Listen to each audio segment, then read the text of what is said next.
some late night reading. We'll get after it.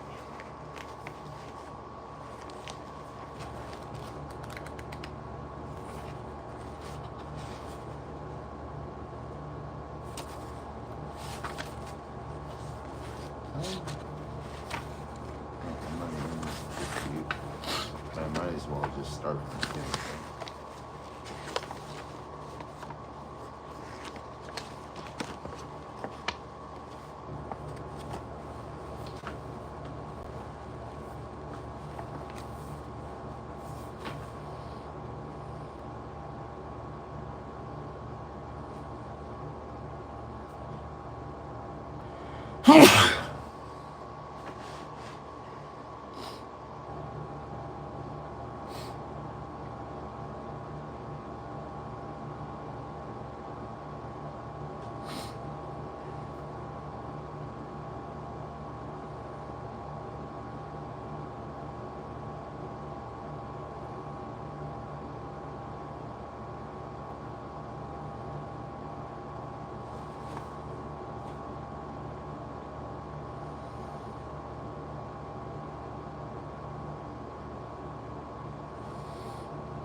Hey, what's up, Carvana? How are we doing?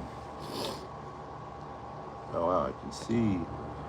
Oh, you know what? Can I, like, fix the chat so it just shows? Chat viewing options. There you go. What's up, Carvana? I'm just doing a little reading.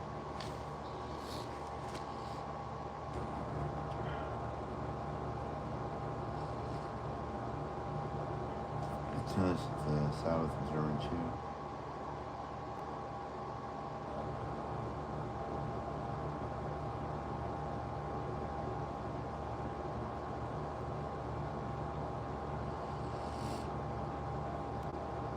Oh, that's interesting.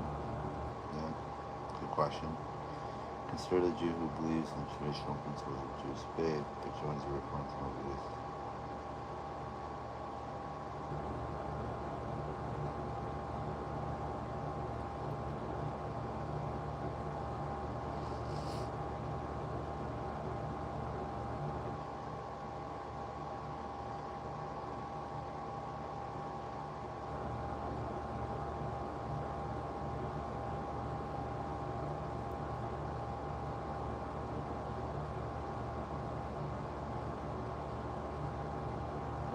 50% of American Jewry who are not affiliated with any single. Are they secularists? If not, to which, that's also a really important question. Armani, I am reading a book to raise a Jewish child.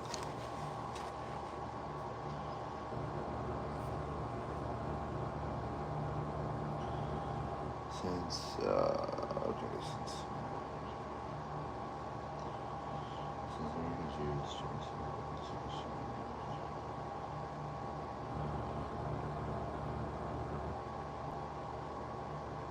it is dubious. Furthermore, it might be argued that if a person who does not observe the Jewish rules of conduct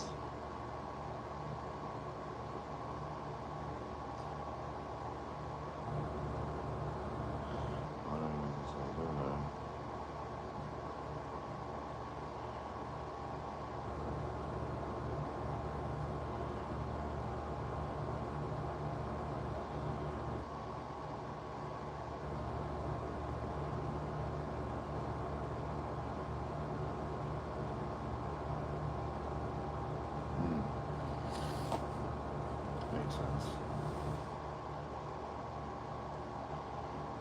That's useful.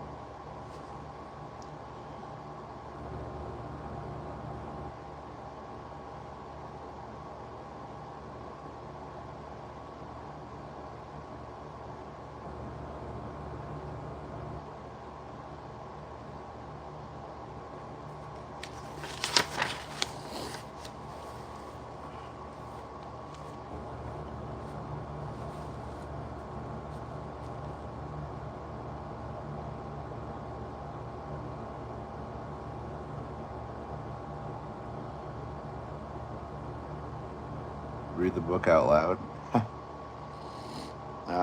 I could read the book out loud, but it's going to be very boring. The religious leaders of these movements teach people theological positions and insist on definite religious commitments. The people, however, use these labels as adjectives to describe a lack of religious commitment. Thus, conservative is used to describe a person who is less observant of the traditions than the Orthodox. And reform is used to describe the least observant of the traditions. While these popular definitions cannot make conscientious conservative or reform leaders happy, it has made it possible for more people to identify with them, thereby contributing to a numerical swelling of their ranks. See, very, very boring. I cannot count how many times a person has said to me, "Our family is conservative." I would then say, "Tell me, what do you mean by conservative?" "Well, we observe the holidays." They would reply, with upon further inquiry meant attending services on the high holidays, conducting a Passover Seder, and possibly the lighting of Hanukkah candles, and we wouldn't think of going to a Reform temple. Was usually the final justification for the claim to conservatism. Even when used accurately, the various labels do not tell the whole story. A wide range of different views on many crucial questions are found within the Orthodox camp itself. The existence of 4 separate Orthodox rabbinic bodies testifies to the division.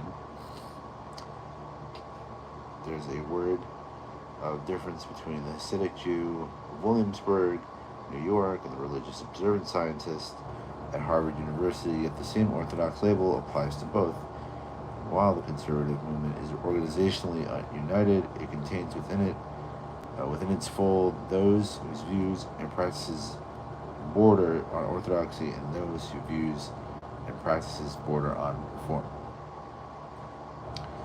To see the confusion is a necessary prerequisite to begin emerging from it. The advice is to avoid labeling people, if only to reverse the process of institutionalizing the confusion and to stop giving the prestige of a denominational hechsher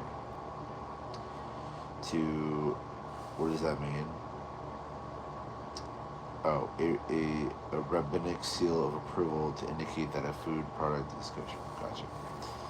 So that is simply religious laxity, and not ideological commitment. If identification is needed, let a Jew be identified by the level of his religious, moral, and ethical observance. Is he a Sabbath observer? Is he honest in business? Is he truthful? Is he charitable? Does he regularly put on tefillin? Does he study Torah? Does he believe in God? Assigning labels creates meaningless divisions.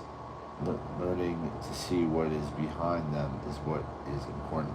Totally understand. So essentially what it's talking about,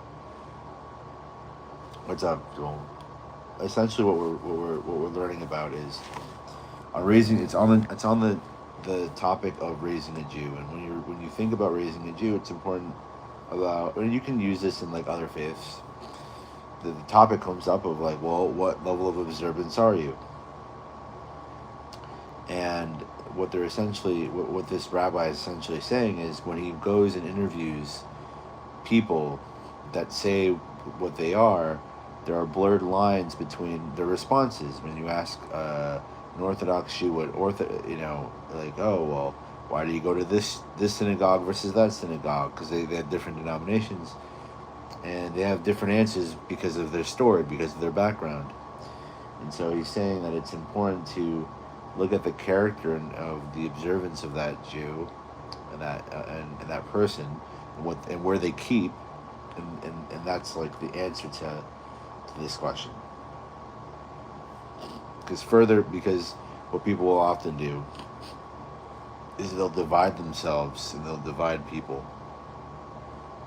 amongst certain sections of Judaism where they don't belong.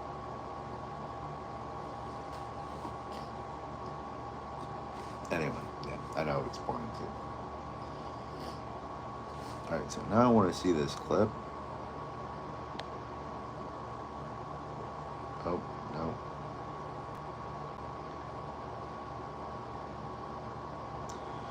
So it only gives the last 5 minutes. That's interesting.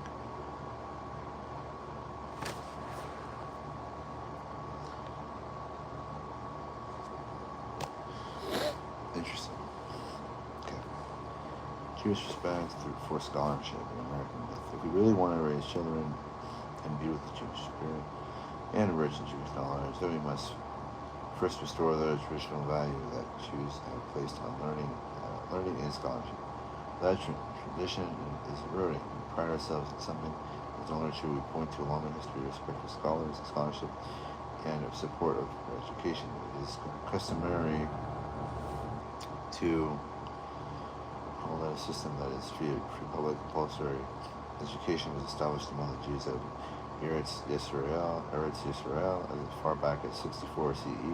Talmudic sources to emphasize the priority that must be given to education. A city that does not have a school for children is deserving of destruction, and one does not cancel school for the children even to build the Holy Temple. While education among Jews always meant knowledge of Torah, today American Jews would like to claim the tradition is being continued in the Jewish community's well-known support for quality secular education and the record number of Jews who attend colleges and universities and go on to graduate in professional schools for advanced degrees. But we are deceiving ourselves. While it is true that the traditional respect for learning led many Jews to encourage their children to enter the learned possessions, it is also true that Jews gradually shifted from their own learning-oriented cultures to American general-oriented culture, reflecting that the pragmatism and materialism of secular American culture. Education gradually be focused almost exclusively on the occupational goal. The importance of a good education is now stressed because it is the route to higher earning power and not because it possesses intrinsic merits that expand both the mind and the soul. If he can't make a real good living, what good is he? What good is it? It is typical of the attitudes of many middle-class American Jews towards truly scholarly professions with limited earning power. Do you recall the intense campaigns already on television during 1960s that urged American youth to get schooling as possible. Why? Because as people, we love and respect knowledge and wisdom. Hardly. The reason given that is that a comparison of the average lifetime earnings of elementary school, high school, and college graduates indicating the higher up in the educational ladder or went, the greater the earnings to be expected within the same vein. More recent campaigns praise technical careers that require no college background because it's not possible to earn as much as those jobs. And education has come to be widely regarded in America by Jews as well, only as the door to a good job. And it should come to no surprise that the study of Torah, acquisition of the knowledge needed for satisfying Jewish life, is looked upon as not worth serious effort. There's clearly no way to make money. Yeah, it's pretty wild.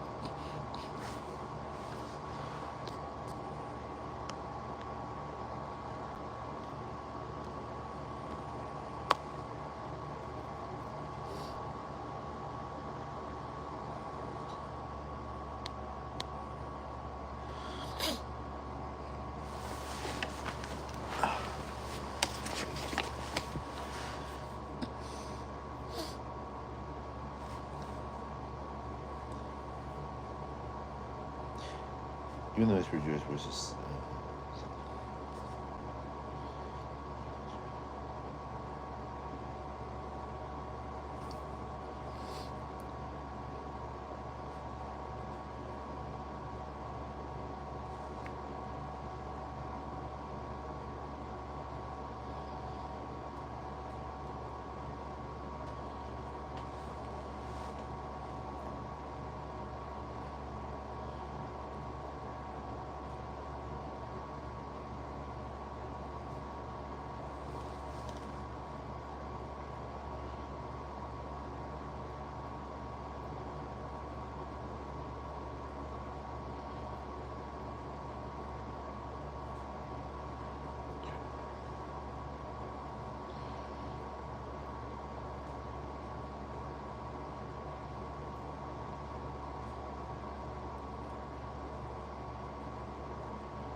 surely American Jews appreciate the need for professional school designed to train rabbis, and they can understand why a person who wants to formally will attend such a school. Certainly, they would be made very uneasy by a school that claimed no organizational purpose, and they would find it difficult to understand why anyone would want to attend it. Yet, that is precisely the nature of those in situations of higher Jewish learning called yeshiva.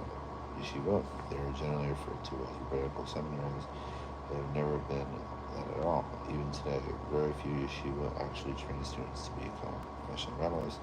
These are schools where students immerse themselves for a period of time to study the Torah while some knowledge of the Talmud and the codes and the religious commitments are intensified. Some yeshivas may make provisions to make these shown as teachers, but the greatest students who attend these schools. And the intention of the nation of those who do, there are many of those only interested in knowledge and that can acquire the process rather than because they are interested in practical career. This is today of a whole cadre of men in real ordinations. Most stops just short of it, and who pursue careers in law, business, medicine, science. Education tests this. Yet most American Jews prefer to believe that yeshiva are more or less like graduate or professional schools training, ways to make it clear of their Jewishness. Desire to acquire a general education and be trained for a secular profession need to be a varied education, although the anti-intellectual, job-oriented view of education which pervades our society is a tough obstacle. It limits the pursuit of Jewish studies to the shallow elementary level, suitable enough for children through the elementary grades, but real education is less demanding, but dispensed when with as soon as real education takes more seriously the much treasured claim that Jews have a special love for learning and learning and for itself was once valid. We now need to recover our awareness that intensive Jewish studies and mission add meaning to life regardless of nation and profession. Yeah, Let us gather our courage and admit the sad truth that most American Jewish parents simply have mixed feelings about Jewish education. On one hand, they insist that they want their children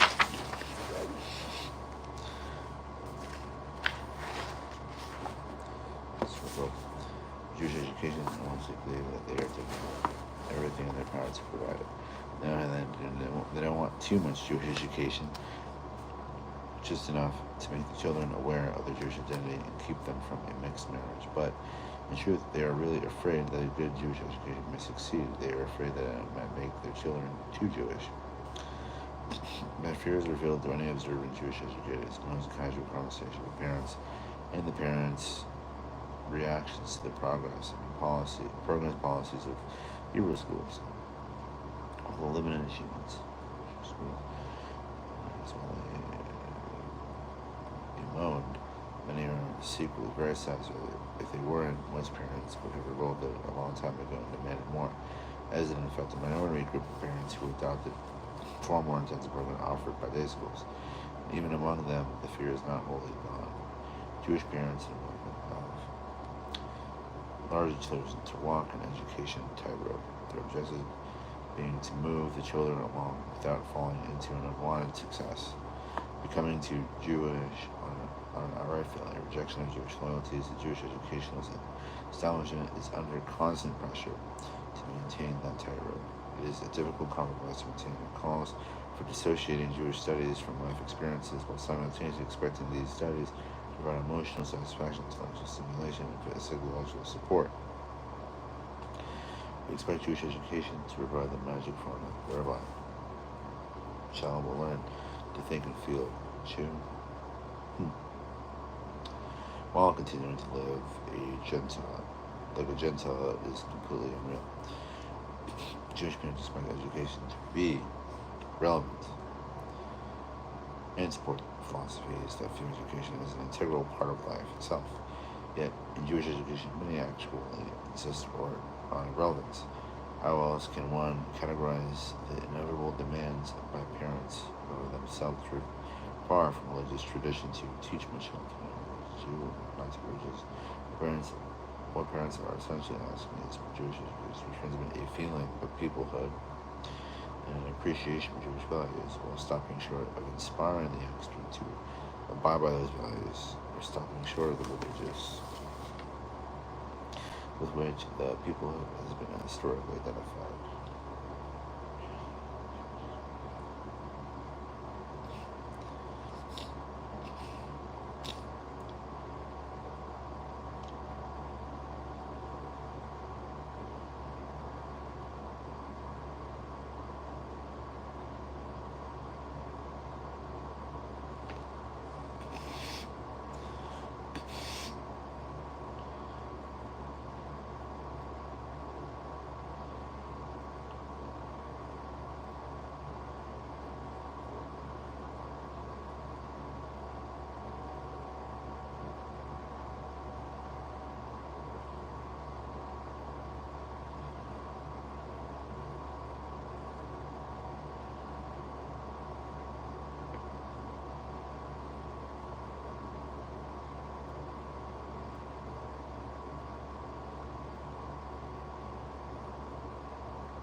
It is getting late. We will be reading this. Oh, who just joined us? I was just putting the book away, actually. Oh, and they came and they gone. You know, I think this is like a quiet. Can I unlock this though?